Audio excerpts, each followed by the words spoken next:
경비원으로 근무하고 있습니다. 그것도 요새 아파트들 자동화 시스템으로 인력 감축이다 뭐다 해서 저도 밥줄이 몇 번이나 끊길 아찔한 순간이 온 적이 있었었죠. 다행히 좋은 입주민들이 인간적인 배려로 경비들에 대한 권리를 보장해주려 손수 나서는 바람에 겨우 붙어 있게 됐습니다. 물론 요새도 일부 몰상식한 사람들에 대한 갑질이 분명히 존재하고 있고 실제로도 몇 번 경험하기는 했지만 언론화되면서부터 좀 잠잠해지기는 했습니다. 제가 일하고 있는 아파트는 땅값 비싼 동네 수십억짜리 아파트인데 제 아내나 딸이나 제게 개인적인 물품을 전해주려 몇 번 왔다가 고급진 분위기에 눈을 휘둥그렇게 뜨고 갔습니다. 특히나 시집 못 간 40세 훌쩍 넘은 노처녀인 제 딸은 철없게도 나도 이곳에서 사는 남자랑 결혼하고 싶다. 부러워. 이런 신혼집에서 사는 사람들은 얼마나 행복할까. 라고 말하는데 저는 쓰잘데기 없는 소리 말고 얼른 네 분수에 맞는 남자 데려와 시집가라고 한마디 했습니다. 말은 이렇게 해도 제 딸은 그 누구보다 자기 분수를 잘 아는 아이기는 했습니다. 딸은 열심히 공부해서 장학금 받고 서울에 있는 여대를 나왔는데 능력 없는 부모 비행기 태워주겠다고 승무원이 되었다가 건강상의 이유로 3년 후 퇴사해 일반 회사에 취직한 딸은 누구보다 열심히 잘 살고 있는 이쁜 딸이었습니다. 그런 자식을 보며 내가 딸 하나는 기똥차게 낳았구나 자랑스러웠죠. 근데 어느 날 갑자기 딸이 결혼을 하겠다고 남자를 데려오겠다더군요. 아빠, 나 결혼하고 싶은 사람 생겼어요. 정말로 소원을 빌었더니 이루어진 거 있지. 바로 아빠가 근무하는 그 아파트에 사는 남자예요. 라고 했는데 저는 놀라서 입을 다물질 못했습니다. 입버릇처럼 이 아파트에 사는 남자와 결혼하고 싶다고 말한 딸이 신랑감으로 데려올 남자가 진짜로 제가 일하는 고급 아파트에 거주하는 사람이라니 참으로 놀라웠죠. 대체 부모가 뭐하는 사람이길래 아들 신혼집으로 이런 집을 사줬나 했더니 자수성가한 사업가라고 소개하더이다. 딸이 기뻐하며 지 예비신랑에 대해 사진까지 보여주며 자랑자랑을 해대는데 예비사위 얼굴이 제대로 눈에 안 들어올 만큼 역시나 제일 걱정이 되었던 건 바로 예단 구색 맞추기였어요. 제가 경비하고 있던 그 아파트는 얼추 20억에서 30억 정도는 되는데 못해도 예단으로 10% 하면 2억은 보내야 하질 않겠습니까? 더군다나 애엄마가 혼수 때문에 저희 어머니에게 받은 한 때문에 여태껏 물고 늘어져서 딸만큼은 반드시 혼수 예단 때문에 피눈물 흘리게 하지 않겠다는 아내였던지라 근심 가득한 얼굴로 통장을 보며 한숨을 쉬었죠. 아휴, 안 되겠소. 우리 대출이라도 받아서 순덕이 시집 보냅시다. 어찌됐든 그 돈으로 우리 딸 평생 행복하면 되는 거 아니유? 요새 2억도 옛날 2억이 아니유. 우리 형편에 그런 말이 어딨어.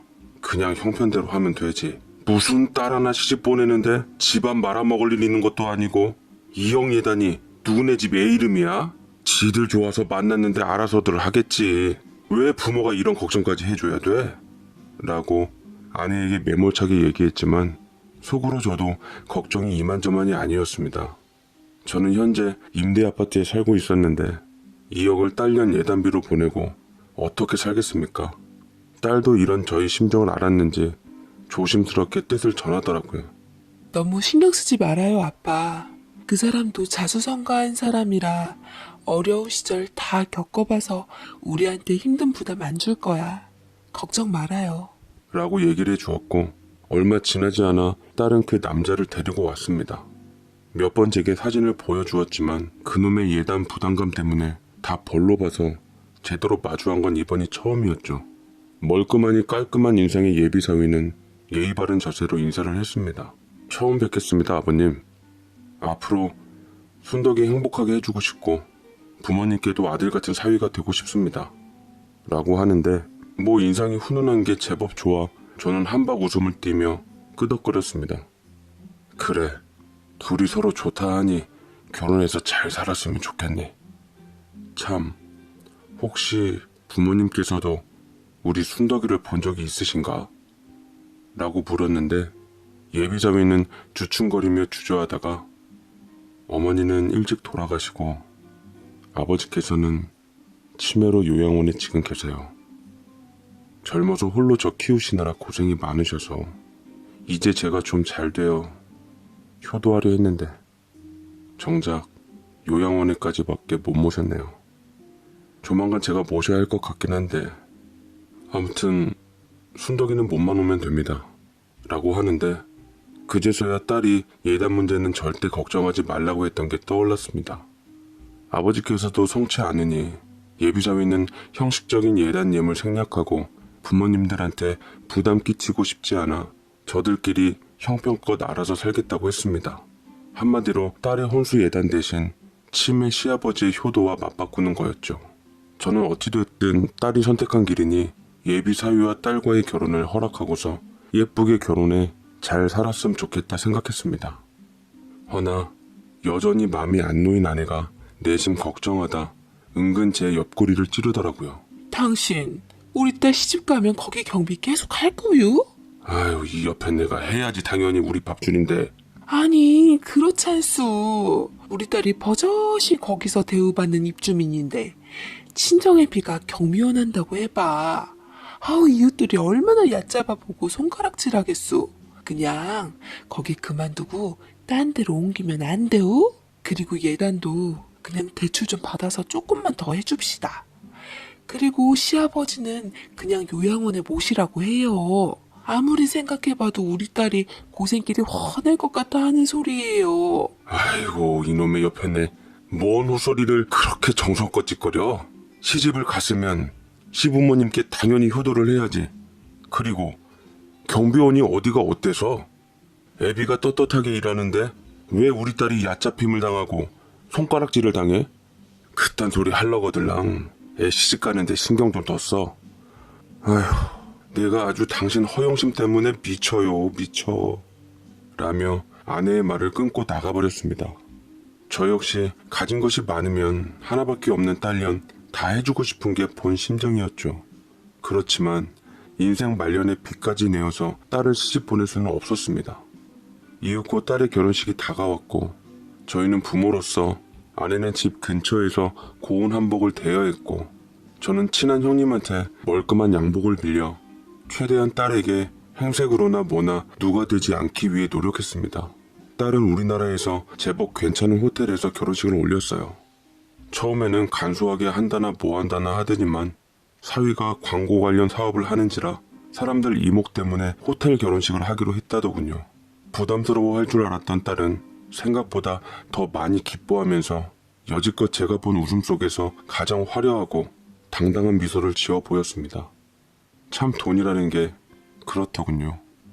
있으면 자신감과 당당함으로 사람들에게 내비칠 수 있는 것, 누구나 우러러보는 것을 즐기며 시선을 받고 앞만 보고 걸어갈 수 있게 만드는 것. 우리 딸의 모습을 보자니 돈은 그런 힘을 갖고 있었습니다. 딸은 다니던 회사를 퇴사한 후 사위와 함께 같이 사업을 돕기로 했지만 결혼하자마자 금방 아이가 들어서서 집에 태교에만 집중하기로 했습니다. 딸의 신혼집은 제일 좋은 동이 뷰를 갖고 있는 비싼 와중에 더 고급진 곳이었어요. 어느 날 딸은 집에 있기만 한 게 심심했는지 요리학원도 다니면서 음식들을 만든 것을 한가득 경비실에 가져왔습니다. 이것 좀 드셔보세요. 오늘 제가 요리학원에서 배워 만든 해물전인데 맛이 좋더라고요. 일하시는 분들이랑 같이 드세요. 아니, 뭘 이런 걸 가져왔어. 너 입덧 때문에 힘들 텐데 이런 것까지 만들 수 있었어? 아무튼 고맙다. 내 동료들이랑 같이 잘 먹어마. 라고 하는데 마침 옆에 부녀회장님께서 곁을 지나치시더라고요. 부녀회장님도 딸내랑 같은 동 제일 고급 라인에 사는 양반이라 결혼해서 새로 이사 온 것을 안 모양이었습니다. 어머, 이번에 이사 온 새댁인가 보네? 우리 아파트 살기 좋지? 입주민으로서 자부심으로 여기고 절대 품위 손상시키지 않게 특히나 조심해야 할 거야. 요새 뭐 하나 잘못하면 아주 사방에서 아파트값 끄집어내리려고 하는 것 천지라니까. 근데 이 음식들은 다 뭐야? 경비 아저씨 주려고 가져온 것들이야? 어디 한번 맛 좀 볼까? 라며 허락도 없이 해물전을 뜯어먹기 시작하는데 딸은 난감해하면서도 부녀 회장이 비율을 맞춰가며 아, 제가 요리학원에서 만든 음식들인데 너무 많이 만들어 남아서 경비 아저씨들한테 가져온 거였어요. 아, 괜찮으시면 드세요. 아저씨들한테는 다음에 드리면 되죠, 뭘. 라고 하는데 딸은 제게 모른 척 해달라는 듯 눈을 찡긋거리고 부녀 회장 옆에 내랑 같이 걸어갔고 그때부터 저는 딸이 달라지고 있다는 것을 깨닫게 되었습니다. 처음에는 오다 가다 먼저 인사도 하고 반갑게 맞기도 했지만 이웃 주민들의 눈이 신경 쓰였던지 이후부터는 경비인 애비한테 눈길조차 안 주더라고요. 100번 1000번 이해하려고 했지만 너무나 서운해서 집에 돌아와 아내가 딸에 대해 물으면 입을 다물었습니다. 눈치가 백단인 아내는 딸에게 전화해서 곧 제가 왜 그런 태도를 보였는지 알게 됐고 딸 대신 오히려 절 책망하더라고요. 내가 그러니까 그 경비일인지 뭔지 그만두라고 했지. 왜 하필 딸 사는 아파트에 가서 애 창피하게 거기 버티고 있어. 아, 그만두고 나와. 나도 그쪽 아파트 사모님들 밑에서 일하고 있는 거 그만두고 딴 데로 옮겼으니 얼른 당신도 빨리 나와요. 일이 이상하게 흐르고 있는 게 분명했습니다. 분명 딸이 좋은 데로 시집가는 것은 좋은 일이었지만 왜 애꿎은 나나 아내가 딸 때문에 생활터전을 잃고 나가야 하는지 도무지 알 수가 없겠더라고요. 딴 데 터줏대감들이 얇아고 있는 곳을 껴 들어가기도 쉽지 않고 저는 일단 생계 때문에라도 근무를 해야 했습니다. 딸한테는 경비라는 애비가 그리도 창피하면 아예 모른 척 해버리라고 해놓고 전화를 끊어버렸어요. 딸도 그게 미안했던지 몰래 제게 다가와 아빠 용돈이라고 돈 봉투에 편지까지 써서 손에 주고 갔지만 여전히 남 의식하는 건 절 못내 실망시켰습니다. 그리고 머지않아 손주가 태어났죠. 아내는 손수 딸의 산후조리를 자처했으나 딸은 2천만 원씩이나 내고 연예인들이 많이 간다는 산후조리원을 들어갔습니다. 비싼 거라고 해봤자 특별히 좋은 것 같지도 않아 보였는데 딸은 만족스럽게 있었다고 하더라고요. 애 이름도 사위에게 일전에 동의를 받고 제가 옥변 찾아가며 사주랑 합쳐 좋은 뜻의 이름을 지어놨더니만 외국 사람이 부르기 어렵다며 필름인가 필립인가 머시기로 지어놨답니다. 제가 지어준 이름은 진작 산부인과 휴지통에서 발견되었죠. 아무튼 산후조리원 그곳에서 조리원 동기들도 만들어서 아이의 성장 앨범 사진이나 여행 같이 다니는 사진들을 올렸는데 다들 좋은 동네의 사모님들만 모여서 그런지 누리는 게 모두 삐까뻔쩍 하더이다. 수백만 원 하는 비싼 유모차에다 아이를 싣고 항상 사람들과 어울려 다니는 통에 저는 경비실을 지나는 조마조마한 얼굴의 딸을 보고 차마 아는 척조차 못하며 손주 한번 안아보지 못한 채 뒷모습을 보는 경우가 많았죠. 저는 일이 끝나고 딸네 집에 한번 볼까 싶어 경비원 옷을 갈아입고 현관문 앞에서 벨을 눌렀습니다. 그러자 마침 사위가 있었는지 문을 열어주더라고요. 장인어른 오셨어요? 연락도 없이 어쩐 일이세요? 일단 들어오세요. 라며 예의 있게 저를 맞았는데 그냥 퇴근하는 길에 손주나 한번 볼까 들렸다 얘기하고 안으로 들어갔는데 그곳에 딸의 간병인과 함께 치매 걸려 요양원에 있다던 사돈 어른을 보살피고 있더라고요. 그 사이 손주는 많이 커서 아장아장 걸어다니고 있었습니다. 태어날 때 한번 보고 거진 손주를 품 안에 다시 안았을 때는 돌이 가까워질 무렵이었죠. 딸은 그만큼 친정과 거리를 두고 있었습니다. 저희 아버지께서 요새 들어 몸이 많이 쇠약해져 요양원보다는 집이 낫겠다 싶더라고요. 저 없을 때 위급한 상황을 대비해서 차 한 대 뽑아줬네요. 참, 이름 개명한 것도 알고 계세요? 차는 지나다닐 때 봤네만 이름 개명한 줄은 몰랐네. 순덕이도 부모한테 얘기 한마디 없이 개명을 했어? 제 딸 이름은 당시 저희 장인께서 큰 돈을 줘서 유명한 장명소에서 지어온 이름이었거든요. 잘 산다고 해서 지어준 이름이었는데 그걸 홀랑 이름을 바꾸다니 왜 그랬나 싶었습니다.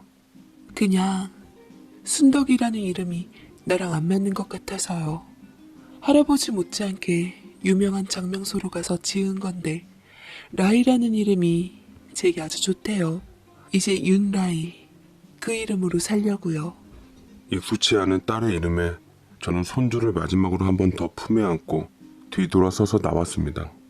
제가 딸네 집에서 있었던 일을 그대로 아내한테 말하니 아내는 끄덕이면서 전혀 몰랐네. 어쩌면 지 할아버지가 지어준 이름 때문에 지가 그렇게 잘 사는지도 모르는데 왜 그랬대? 애 얼굴은 괜찮아요? 손주 키우느라 힘들 텐데 전화해도 괜찮다고만 하고 바쁘다고만 해서 통 찾아오질 못하게 하더라고. 아마 내가 그쪽 사모님들 밑에서 집안일 해줬던 게 알려져 흠잡힐까봐 그런가 싶기도 하고.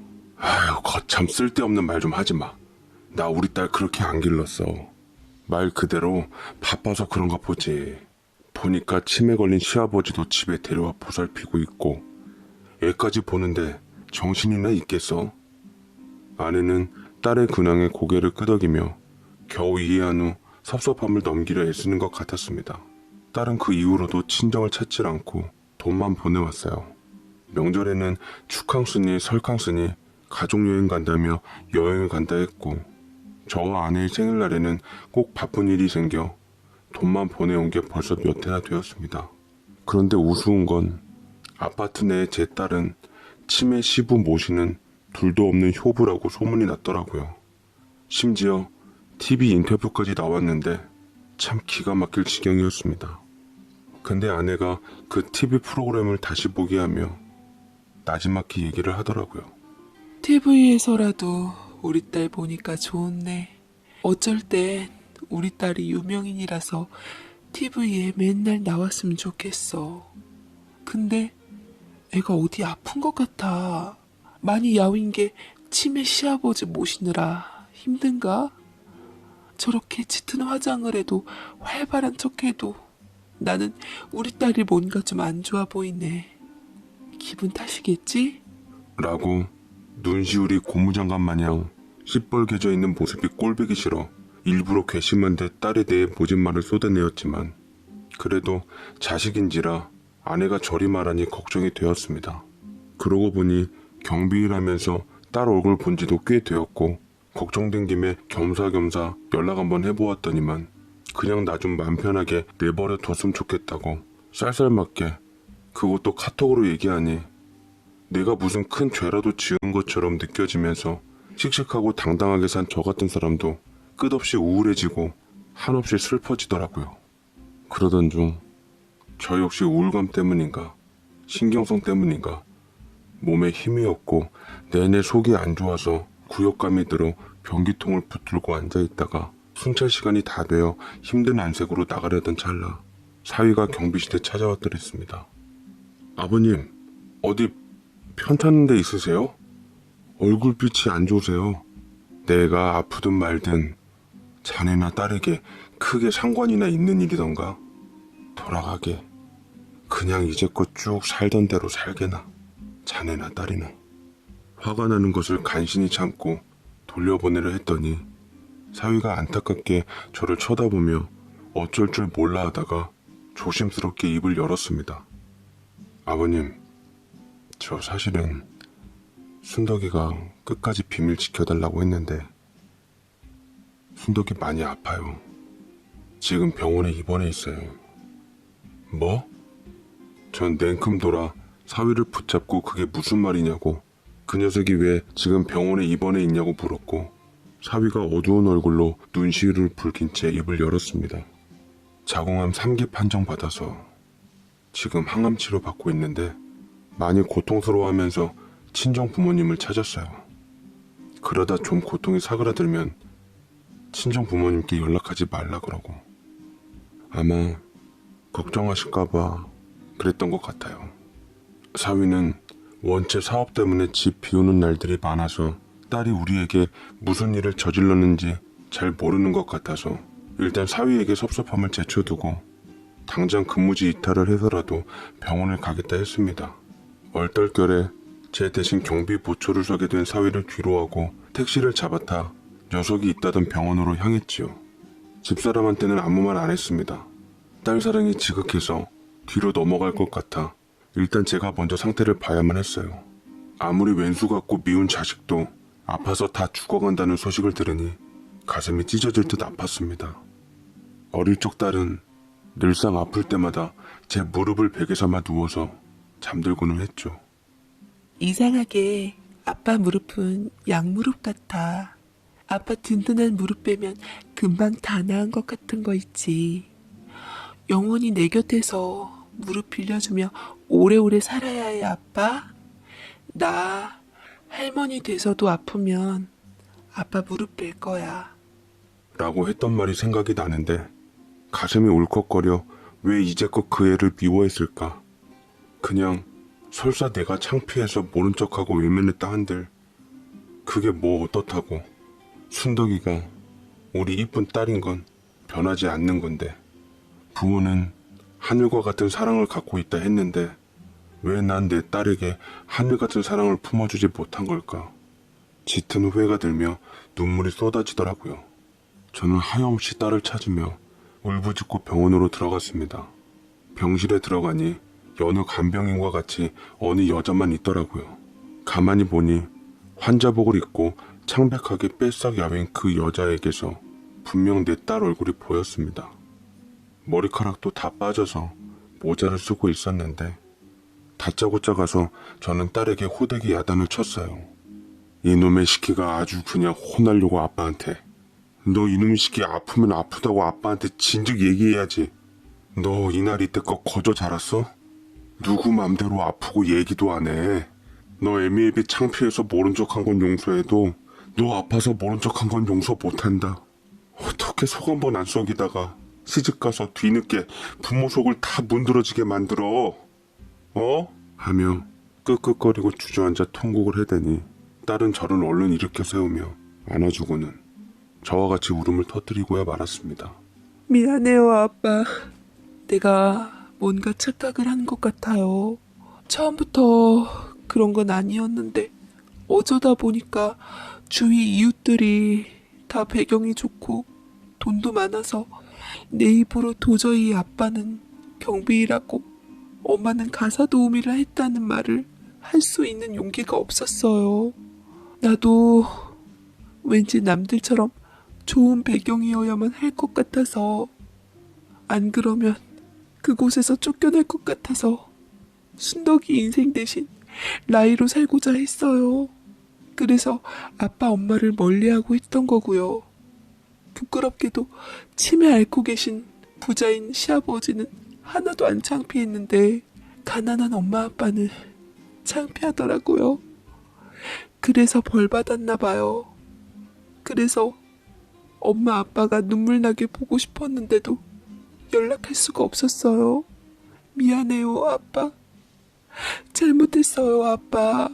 저는 딸의 심정을 차마 이해 못한다 외면할 수가 없었습니다. 남들처럼 부정한 방법으로 돈 안 모으고 떳떳하게 산 게 자랑스러웠지만 그때만큼은 그저 딸을 부끄럽게 한 제 삶이 미치도록 싫었어요. 잘못 키웠다 여겼는데 잘못 살았다 여기며 뼛속 깊게 후회하고 반성하고 저는 딸에게 어떤 위로도 없이 휴대폰을 내밀었습니다. 네 엄마한테 얼른 전화해봐라. 네 전화 애가 타도록 이제나 저제나 기다리고 있는 양반이 바로 네 엄마다. 네 엄마는 남편 잘못 만나고 너 힘들게 낳고 뼈 빠지게 키운 죄밖에 없어.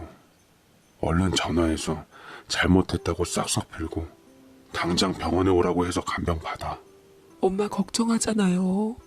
괜히 잘 될 땐 모른 척하고 아플 땐 엄마한테 매달리는 것 같아서 싫어요. 그것도 다 나중에 얼굴 보고 만나서 얘기할 문제다. 지금 네 엄마 등지는 게 더 불효야. 정말 네가 엄마 생각한다면 연락해서 엄마 만나라. 네 엄마잖니. 부모가 자식한테 외면받는 것만큼 가혹한 일이 어딨겠니. 안 그러니 순덕아? 딸은 하염없이 후회의 눈물을 흘렸고 저는 깊은 한숨과 함께 딸의 등을 토닥거려 주었습니다.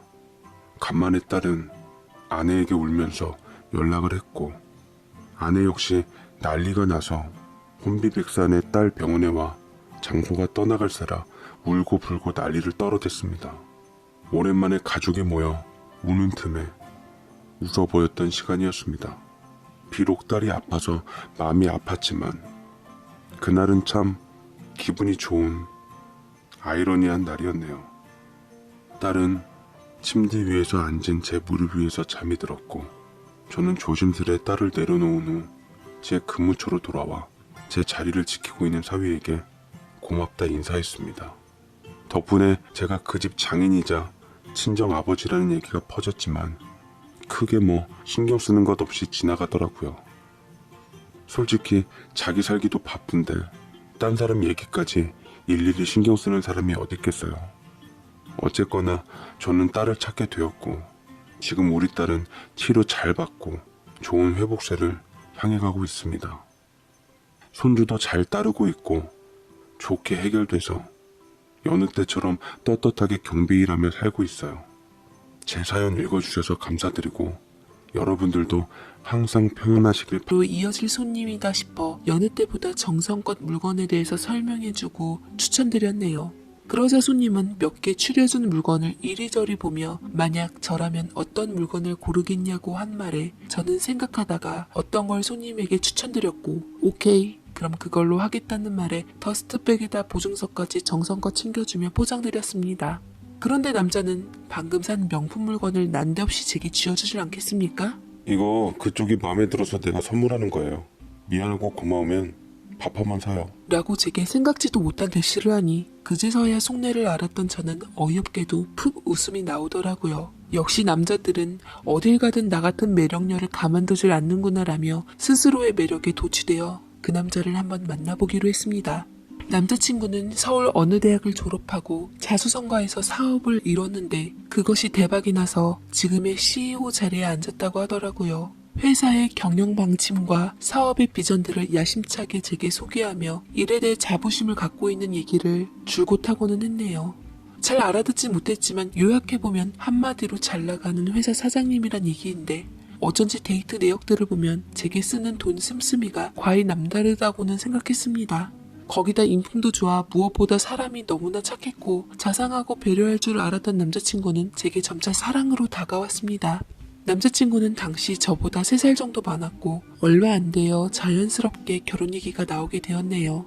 저희는 서로의 부모님을 뵙기로 하고 상견례 날짜를 잡자 했는데 그제서야 남자친구는 제게 조심스럽게 얘기를 꺼내더군요.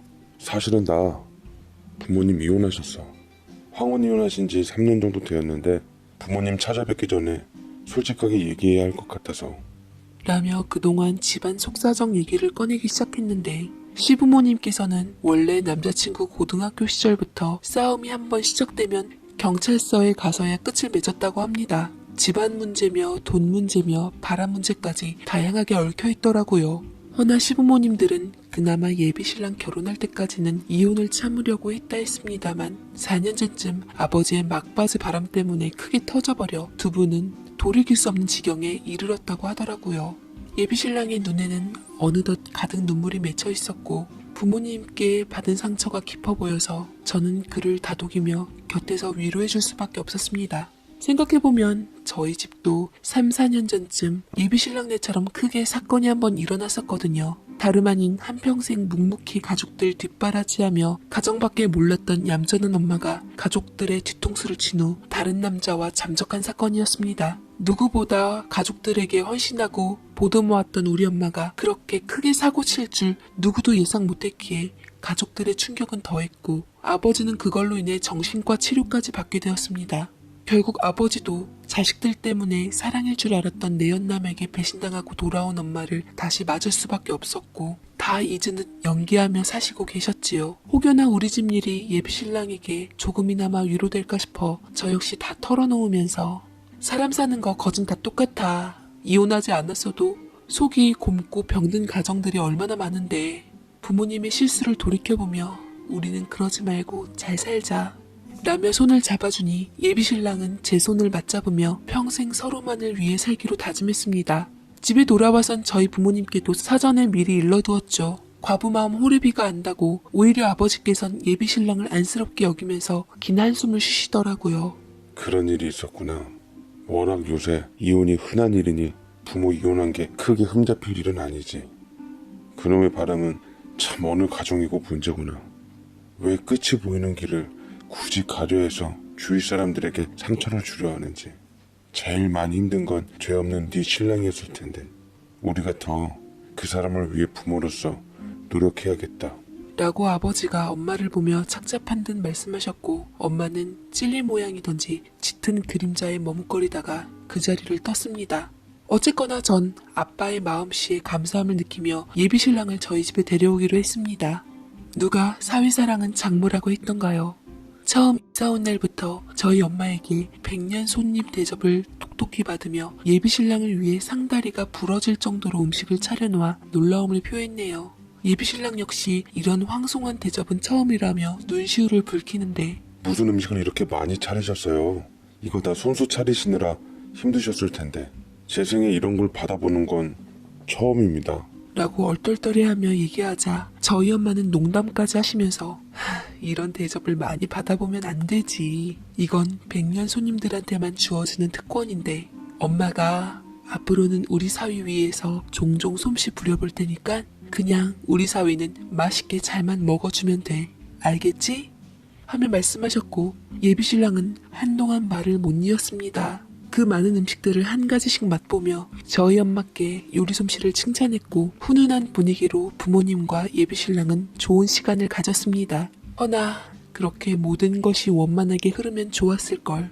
지금 돌이켜보면 남편과의 만남은 악연이 맞았던 것 같아요. 우리는 만나지 말았어야 할 사람들이었는데 어찌됐건 피할 수 없었던 상견례가 찾아왔고 그때부터 모든 것이 뒤틀려져 버리고 말았습니다. 예비 시부모님들께서는 각자 두 분 다 너무 바쁘셔서 그런지 날짜 조율이 도무지 안 되어 얼굴 뵙는 것조차 쉽지가 않았어요. 저희 부모님께선 일찍 와서 저와 함께 가벼운 담소를 나누며 긴장을 풀고 있었지만 시간이 지나도 시부모님은 나타나시질 않으셨죠. 예비신랑한테도 연락했지만 통 연락이 되질 않았고 거의 1시간 반 정도쯤 지났을까요? 아버지도 슬슬 인내심의 한계가 느껴졌는지 노여움을 띠기 시작했고 엄마는 곁에서 안절부절 못하시며 내내 눈치를 보고 있었는데 그때 정민아, 미안해. 많이 기다렸지?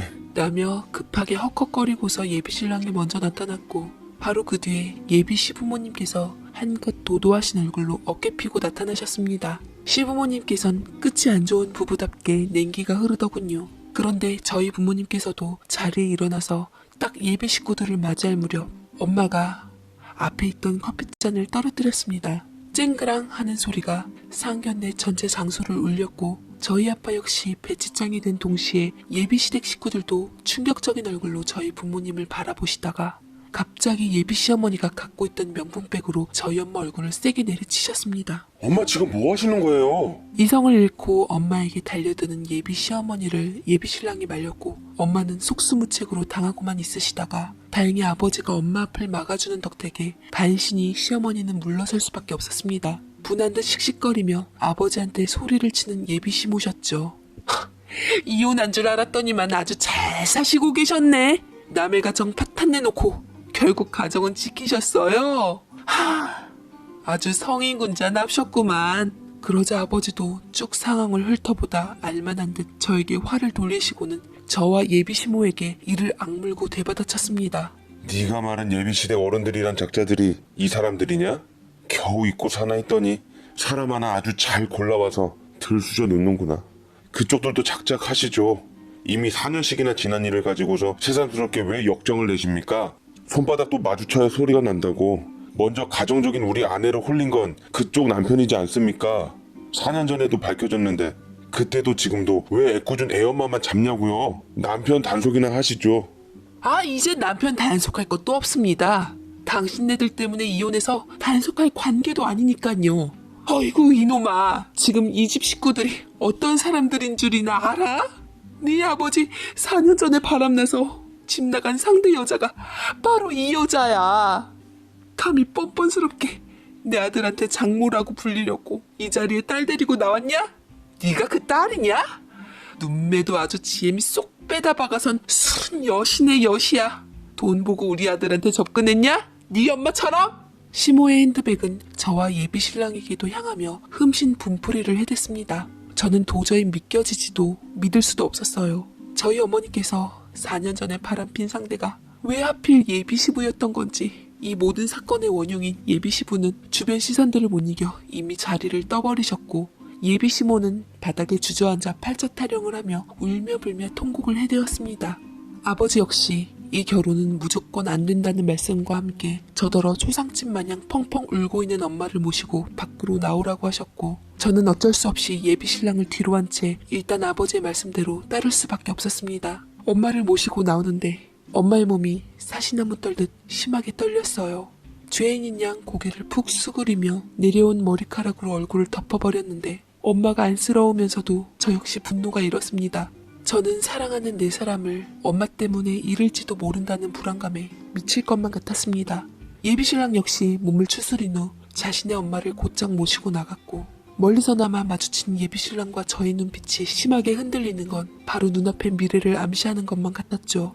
집에 도착한 아버지는 4년 전 꾹 눌러 참았던 분노가 터지며 온 집안을 아수라장으로 만들었어요.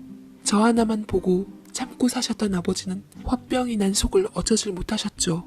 아버지가 상견례장에서 예비시모 보고 이미 4년이나 지난 사건 갖고 새삼 왜 그러냐 했지만 본인조차 화를 주체할 수가 없어서 이성을 잃어버리시고 말았습니다. 집안 살림이 쉴 새 없이 거덜난 후 아버지는 숨을 몰아쉰 후에야 제 어깨를 붙잡으며 악을 써댔습니다. 그놈은 절대 안 돼. 내가 곱게 키운 너 하나 시집 잘 보내고 마음고생 안 시키려고 이날 이때껏 무슨 마음으로 버텼는데, 너 이렇게 애비 가슴에 대못 박을 순 없다. 절대로 그 집 구석학원 엮이고 싶지 않을 뿐더러 네 신랑 될 놈도 지 애비 바람 유전자 받아서 아마 네 속 한참 썩일 테니 다 잊고 털어내라. 저는 울컥 눈물샘이 터지며 어찌할 바를 몰랐습니다. 비록 제 선택으로 인해 힘들게 사셨던 아버지를 잊고자 했던 악몽에 밀어 넣어버리는 것을 알면서도 저는 이미 그 사람을 너무나 사랑했기에 나조차도 어쩔 수 없어서 아버지를 진정시킨 후 말했습니다. 아빠, 나 그 사람 사랑해요. 그 사람 없으면 날 살 수가 없어요. 어차피 그 사람네 부모님 이혼하시고 제 갈 길 가시느라 잘 보고 살지도 않는데요. 어떻게 보면 우리 때문에 그 사람이 외롭게 된 거잖아요. 그냥 전처럼 자식같이 받아들여줄 순 없으세요? 제가 그 사람하고 말을 잘해서 시댁하고는 연을 끊을게요. 네? 안 돼. 그놈만 보면 내 피가 거꾸로 솟을 것 같은데, 내가 그때 정신과 치료까지 받으면서 얼마나 힘들었는지 너도 잘 알잖니.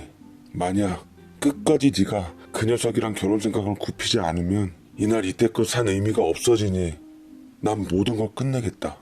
네 아비 노릇도 포기하고 네 엄마의 남편 노릇도 포기하고서 모두 다 인연 끊는 걸로 하자. 라며 아버지는 차갑게 돌아섰고 도저히 엄마와 나랑 한 공간에 있는 것조차 부대꼈는지 집을 나가버리셨습니다. 엄마는 멍하게 기계처럼 바닥에 엉망이 돼버린 살림들을 정리했고 그만 유리 조각에 베어서 움찔하며 빼내려 하는데, 그 모습을 보고 저는 아버지의 한 가지 싫어 엄마를 몰아붙였습니다. 아파? 그깟 유리 조각에 손 베인 게 아파서 그러고 있냐고. 엄마 때문에 아빠는 심장이 멈추는 것 그 이상의 고통을 느꼈을 거야. 엄마 때문에 사랑하는 사람과 결혼도 깨진 나도 이렇게 죽을 것 같은데 대체 왜 그랬어? 왜 우리를 배신하고 바람을 핀 거냐고. 라며 모든 원망을 쏟아내어 엉엉 소리내어 울었고, 엄마는 저와 함께 울며 미안하다는 소리를 끝없이 해대었습니다. 그 이후로 아버지는 집으로 돌아오질 않으셨어요. 어디서 주무시고 계신지, 식사는 제대로 하시고 계신 건지 걱정이 되었지만 그렇게 다신 못 볼 듯 나가버리셨으니 연락이 될 리 만무했습니다. 엄마의 눈에서도 더 이상 후회의 눈물이 흐르지 않은 채 먼 허공을 바라보시기만 하셨어요. 식사도 잘 안 하시고 하루가 다르게 야위어 갔습니다. 그런 엄마를 보며 행여 엄마가 잘못된 선택을 할까봐 더 이상 엄마에게 분풀이를 할 수도 없었네요. 생각해보면 4년 동안 일이 터진 후 엄마는 누구보다 열심히 가정을 위해 최선을 다했고 노력하려고 했어요. 아버지도 꼭 저 때문에 가정을 지키신 게 아니라 그런 엄마 맘을 알았기에 한 번의 실수로 악착같이 여기시며 받아들이신 거고요. 그토록 회복하려고 노력했던 가정이 아슬아슬하게 흘러가 버리니 애태우신 건 저 못지 않았을 겁니다. 그 후로 예비신랑과 한 번 통화했는데 그는 이렇게 말하더군요. 너희 어머님 입장에선 네가 원수 같고 미울 수도 있어. 겨우 가정 안에 돌아왔는데 어쩌면 너와 나 때문에 상처가 벌어진 거잖아. 나도 우리 부모님 이혼하게 한 너희 어머님이 정말 밉지만 워낙 우리 아버지가 그 전부터 바람기가 다분했고 일을 많이 쳐서 어머님 아니더라도 다른 여자 때문에 이혼하셨을 거야. 그런 아버지를 둔 내가 더 미안하다. 라는데 그 말이 참 와닿더라고요. 이미 다 한 번 눈 감고 넘어갔던 일이 다시 불거진 건 제 책임인 것만은 분명했으니까요. 왜 운명은 이렇게 거지 같았던 걸까요? 왜 하필 나는 세상 그 많은 남자들 중에서 예비신랑을 사랑했던 걸까요? 제가 너무 이기적인 건지 그냥 부모님이 어떻게 되든 말든 예비신랑만 보고 훌훌 단둘이 떠나고 싶었어요. 엄마는 제 괴로움을 누구보다 잘 아셨는지 손을 잡고 이리 말씀하시더군요. 그냥 너 마음 가는 대로 사랑하는 사람과 결혼해. 괜히 부모 때문에 휘둘리면 나중에 더 불행해질 수도 있어. 어차피 부모란 건 자식한테 질 수밖에 없으니 네 신랑하고 결혼한 다음에 잘 살다가 나중에 애 낳으면 아버지 찾아가. 네 아버지 정에 약하고 모질지 못하는 사람이니까 아마 용서하고 받아줄 거다. 그럼 엄마는 어떡할 건데? 나 때문에 아빠랑 이혼할 거야? 엄마 걱정 말고 신경도 쓰지 마. 엄마도 엄마 알아서 다 할 테니까.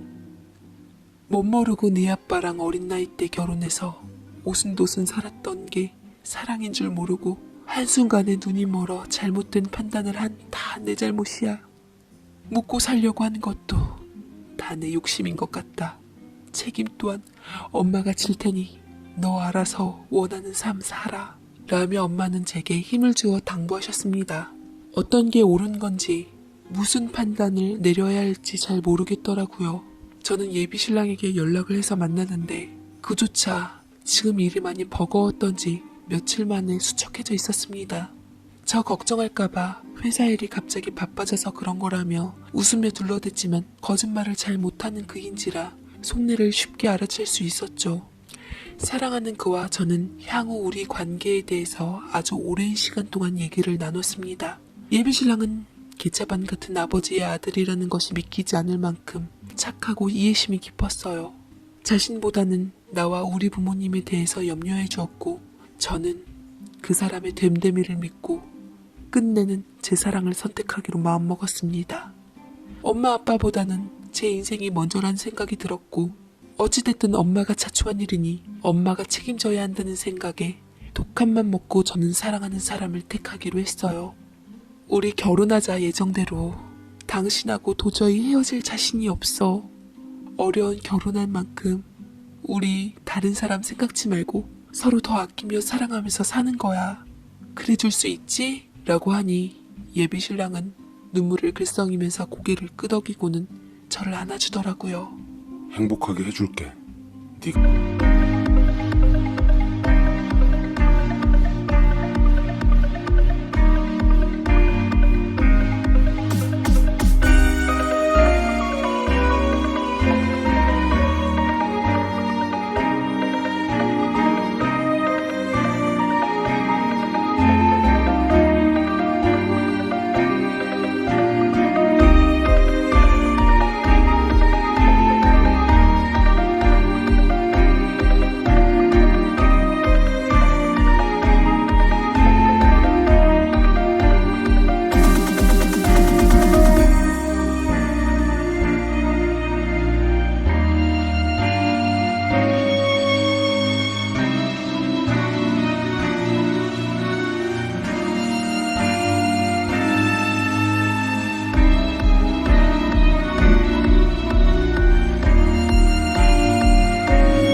내가 무슨 마음으로 얼마나 어려운 선택을 한 줄 아니까.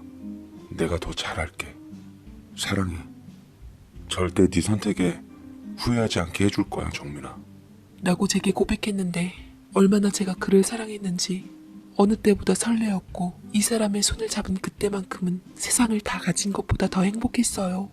비록 부모님께는 너무 죄스러웠지만 제 인생에는 이게 정답이다 확신했습니다.